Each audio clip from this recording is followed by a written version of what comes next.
ಅತ್ಯುತ್ತಮವಾಗಿ ಅಧ್ಯಕ್ಷರೇ, ಬೆಲ್ಲದ ಸಾಗರ ಕೊಟ್ಟ ರೀತಿಯಲ್ಲಿ ಸಾಗರ. ಅಧ್ಯಕ್ಷರೇ, ರಾಯರೆಡ್ಡಿ ಅವರೇ, ಅಧ್ಯಕ್ಷರೇ, ಅಲ್ಲ ವಿಪ್ಪಿಗೆ ಹೇಳಿ ನೀವು. ಅಲ್ಲ ಹೇಳಿದೀವಿ ಎಲ್ಲರೂ. ಅಧ್ಯಕ್ಷರೇ, ನೆಕ್ಸ್ಟ್ ವಿಜಯ. ಅನುಭವ ಮಂಟಪದ ತೈಲಚಿತ್ರ ಅನಾವರಣದ ವಿಚಾರದಲ್ಲಿ ಸದನದಲ್ಲಿ ತಾವು ಮಾತನಾಡಕ್ಕೆ ಅವಕಾಶ ಮಾಡಿಕೊಟ್ಟಿದ್ದಕ್ಕೆ ತಮಗೆ ಅಭಿನಂದಿಸ್ತೇನೆ. ಸನ್ಮಾನ್ಯ ಅಧ್ಯಕ್ಷರೇ, ವಿಶ್ವದ ಮೊದಲ ಸಾಮಾಜಿಕ ಸಂಸತ್ತು, ನಾನು ಧಾರ್ಮಿಕ ಸಂಸತ್ತು ಅಂತ ಇದನ್ನು ಉದ್ದೇಶಿಸಿಲ್ಲ, ಇದೆ ಸಾಮಾಜಿಕ ಸಂಸತ್ತು, ಸಮಾಜದ ಸುಧಾರಣೆಗಾಗಿ ಅಲ್ಲಿ ಚರ್ಚೆ ಆಗ್ತಿತ್ತು. ಧರ್ಮದ ಬಗ್ಗೆ ಚರ್ಚೆನೇ ಆಗಿಲ್ಲ ಅಲ್ಲಿ, ಅದಿರಲಿ ಯಾರ್ಯಾರು ಏನನ್ನು ಮಾತಾಡ್ತಾರೆ.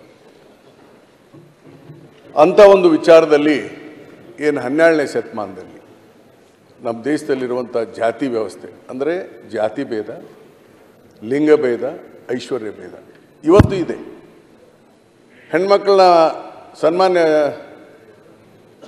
ನಮ್ಮ ಮುಖ್ಯಮಂತ್ರಿ ಶರಣ ಸಿದ್ದರಾಮಯ್ಯನವರು ಅಂತ ಕರಿತೀನಿ ನಾನು. ಸನ್ಮಾನ್ಯ ಮುಖ್ಯಮಂತ್ರಿ ಶರಣ ಸಿದ್ದರಾಮಯ್ಯನವರು ಸರ್, ಲಘುನ ಮಂತ್ರಿ ಮಾಡ್ರಿ ಸರ್. ಅವರ ನಾನು ಮಂತ್ರಿ ಆಗೋದು ಬೇಕಾಗಿಲ್ಲ ರೀ, ಐ ಡೋಂಟ್ ವಾಂಟ್. ಆಯ್ತು, MP ಆಗಿದ್ರು. ಅವರು ಮಂತ್ರಿ ಆಗಬೇಕು ಅಂತೇಳಿ ರಾಜಕೀಯ ಮಾಡ್ತಾ ಇಲ್ಲ, ಲಾಬಿ ಮಾಡ್ತಾ ಇಲ್ಲ.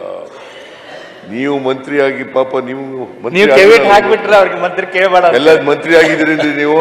ಇಲ್ಲ ಇಲ್ಲ ಸರ್, ನೀವು ಆಗ್ಯಪ್ಪ, ಅವ್ರು ಆಗಿದ್ದಾರೆ ಒಂದ್ಸಲ, ಎರಡು ಸಲ ಆಗಿದೆ. ರಾಯರೆಡ್ಡಿ ಅವರ ಅನುಭವ ಮಂಟಪಕ್ಕೆ ಬನ್ನಿ. ಸ್ಟಾರ್ಟ್ ಮಾಡಿ. ಎಸ್, ಮುಗಿಸ್ತೇನೆ.